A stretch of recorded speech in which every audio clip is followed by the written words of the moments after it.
Do you get that you were source energy before you were in this body? And do you follow our thought that that source energy part of you still resides in non-physical? Sort of like the electricity passes through the walls of your building. You plug your toaster in and you toast toast, and someone would say, well, then why doesn't the electricity be the toaster? And we say, because the electricity is electricity, the toaster is the toaster. The source energy part of you is the source energy part of you. The physical part of you is the toaster. But it all works together, because here in your physical expression, you are exploring. You are out here on the leading edge. You are arriving at the new leading edge conclusions, which the source within you is then saying, we agree, and we have become the vibrational equivalent of it. You'd have to stand back pretty far in order to know what we know about the creation of things, about the creation of your planet, about the creation of what you call life on planet Earth. But we want you to know everything that is what you call manifestation, knock on wood, physical stuff that you can discern with your physical senses. Every bit of it was vibration first. Everything is a thought first, and then a vibrational thought that is thought upon longer, until in time, with enough attention to it, it takes shape and form. You are so sure of the reality that you live as you are discerning and agreeing with each other about so many of the conditions of your environment. You have divined your time-space reality in ways that you agree. You say, we see this room and we measure it and we come to agreement about how big it is. We know about square footage. We know about measurements. We know about distance. We agree on colors, most of us. We are in agreement with so many things because we are using our physical senses to decipher vibration. And what we want you to try to get your thoughts around, we know it isn't easy because the reality of your physical environment feels so permanent and so solid, so static and so real. But it is all vibration in motion, and it is all being interpreted by you who are perceiving it. What you see with your eyes is only a vibrational interpretation. What you hear with your ears, even what you smell and taste and feel with your fingertips, these are vibrational interpretations. And because you have been doing it for such a long time, and you've been in agreement with so many about it, you have this static reality that is this wonderful platform that you stand on so solidly. And we want you to understand that this reality that you think is so stable and solid is not at all static. It's changing constantly. It's changing and becoming and morphing to the degree that you in your physicalness will allow it to be. That's why we call this gathering the art of allowing. We want you to catch a glimpse of the way your world, your physical world, looks through the eyes of Source. Because when you begin to see your world through the eyes of Source, then you begin to distract yourself, to turn the other cheek, to withdraw your attention from the aspects of your planet and life on this planet that you do not want to replicate and repeat and teach to your children. And instead you turn your attention to the aspects that you do want to hold into your vibration, that you do want law of attraction to respond to. Now, you don't need to worry about law of attraction's response. It is always turned on. The law of attraction switch, always on. Which means whatever it is that you are offering vibrationally is being responded to. But the thing that most of you do not realize is that there are two aspects of your being to which law of attraction is responding. There is the non-physical part of you, which we've been explaining to you this morning, is always non-physically focused. And can you imagine how long that's been going on? And then there's the physical you that's been going on as long as the physical you's been going on, which is not that long. So there is this part of you that law of attraction is responding to, and this part of you that law of attraction is responding to. And what we want you to realize is the larger part of you is the dominant part of you. And because law of attraction is responding not only to who you were before you were born, but hear this, to who you really are as a result of being here in this physical body. Can you get it that this life experience is causing the greater part of you to expand and become? Do you know that that's why you came to begin with? Humans tell a story that is so irrational that goes something like, so Source is perfect and I've been sent here to figure out how to get perfect.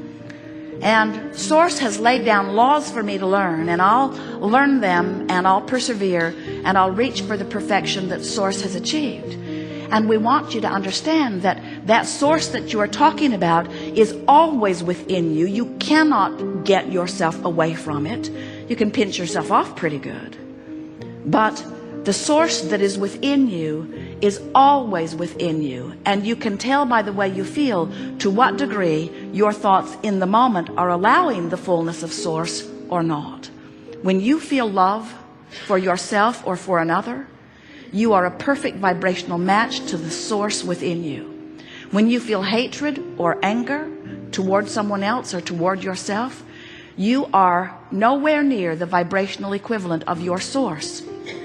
And the vibrational variance between who you're letting yourself be and who you really are is noted to you by your negative emotion. Negative emotion, whatever degree of it you're experiencing, always means to that degree you're pinching yourself off from the fullness of who you are. When you allow yourself in your physical human form to ride the rocket of desire that the source within you is riding, you feel passion, you feel enthusiasm, you feel love, you feel certainty, you feel flexibility and vitality, you are energized, you are in love with life. That is who you really are. And when you feel frustration, when you feel overwhelmment, when you feel anger or greater anger, when you feel rage or disappointment, when you feel fear or depression, you are pinching yourself off incrementally more and more and more and more and more from who you really are. And so we want you to understand that the emotions that you feel are in every moment that you are feeling them, whether they feel like love or whether they feel like despair. The emotion that you are feeling is always, every single time, your indicator of your vibrational relationship between who life has caused you to become and who you're letting yourself be right here in this moment by virtue of whatever it is you're giving your attention to. Talk about moment by moment, segment by segment guidance. Talk about always having a bead on who you really are and what you really want and where you said you really want to go. In other words, this is sophisticated guidance that is with you always once you learn to read it. Your navigational systems in your vehicles are similar. They know where you are. They know where you are. And you program in your desired destination, and the system calculates the route between where you are and where you want to be. And your guidance system is the same way. Here you stand, maybe with not enough money, or with a relationship that feels awful, or with a bodily condition that isn't pleasing you or is frightening you. Here you stand in that contrasting experience, sending out rockets of desires constantly for an improved experience. More rockets now than ever before, because knowing what you don't want helps you to identify what you do want. And the source within you not only rides those rockets, but becomes the vibrational equivalent of the new and expanded you. So the question that we want to put to you, and really what the Art of Allowing workshop is asking of you, are you right now, by virtue of what you're thinking and speaking, are you letting yourself keep up with you? Are you keeping up with who life has caused you to become? And if you are, we'll go right back to the first thing that we said to you this morning. If you are, then you're tuned in, tapped in, turned on. You feel great. If you are, then you are a vibrational extension. You are allowing yourself to be that extended version of you. Then you are seeing the world through the eyes of Source. And if you are feeling negative emotion, that it means that something has your attention, and it is certainly valid. In other words, we know you don't make this stuff up. You're not making it up. You are observing it. You're not deliberately trying to hold yourself apart from who you are. But anytime you feel negative emotion, you are nevertheless doing exactly that. You're holding yourself apart from who you are. So what we're suggesting is that rather than letting an unwanted event train your vortex, train your vibration away from the vortex, train your vibration into compliance with unwanted things, where you just sort of go along with it because it's happening, we want you to be aware that you have the power of focus. And we want you to be aware that when you know what you don't want a little bit, you put its equivalent in your vortex. So when you sort of don't want something, you sort of want something, and that sort of wanted thing goes into your vortex.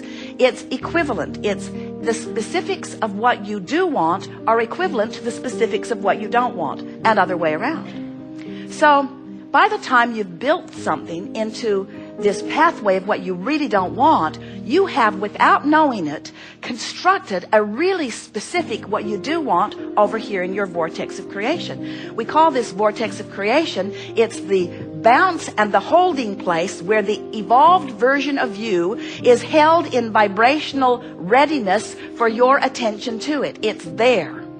Now, if you're talking about manifestations, then you're probably not all that interested in these vibrational thought ways that have been carved out. But we want you to understand that the vibrational thought way that you've carved out is going to manifest depending upon where you eventually light in terms of your vibrational readiness. So we want to say to you, you can let unwanted things train your vibration into a match with what you don't want, and law of attraction will show you the evidence of where you are. Or you can let the vortex, which is the holding place for all things wanted, train you into a vibrational frequency, and the manifestation of those wanted things will show themselves to you. But what we really want, what we really want, what we want more than all of the things put together, what we want, Jerry's always saying, Abraham, what do you want? What we want, what we want, what we want, what we want, what we want, what we want, is that you will accept the construction of these thought ways prior to their manifestation. Because if you will accept the thought ways of these creations, if you will accept the creation of your vortex, if you will accept the creation of the unwanted things, if you will accept that they are being created by your attention and therefore by your creation of thought ways, if you will accept that they are being created long before they manifest, and you will pay attention to how you feel during the creation process, not only two things will happen. Two really good things. One so much better than the other, but we're in disagreement with you about which one is the better thing. Two things will happen. One thing is sure, the manifestation of what you're focusing upon the most will happen. It will happen. It's law. It will happen. It's a done deal. It's a sure thing. It will happen. You will get what you are vibrationally active about. Better said, you're getting what you are vibrationally active about. So one thing, it will manifest. But the other thing is, and this is our favorite part of all of this, is that when you accept that this vortex is spinning and that this vortex contains the I know what I do want part of everything that you've been living, when you accept that and you let that vortex train you into vibrational compliance or alignment, then every step of your journey, even before the manifestation begins to reveal itself to you, is fun. It's pleasurable. You're frisky, you're full, you're inspired, you're enlightened. You feel that energy, you feel that enthusiasm, you feel that passion. You feel what a creator feels when you're moving in the direction of who you really are. So we want to remind you that the emotions that you feel are nothing more than, and oh, is it ever important what they are? They are nothing more than your indicator about whether you're moving down a thought pathway towards something unwanted or whether you're moving down a thought pathway towards something that you are wanting. In other words, every time you feel negative emotion, it always means the same thing. You're moving toward unwanted and away from wanted. Every time you feel positive emotion, it means you're moving toward wanted and away from unwanted. In other words, you're the focuser of all of that, period. There is no getting around it. So when you use excuses like it's interesting or it's happening, it's a world event and it's happening and I don't want to be unaware, when you use excuses like, well, I need to be informed, when you use excuses like, well, it's true, when you use excuses like, well, I need to explain it to someone, or they don't get me unless I really get involved, or I won't be taken seriously unless I have a really objective viewpoint about things.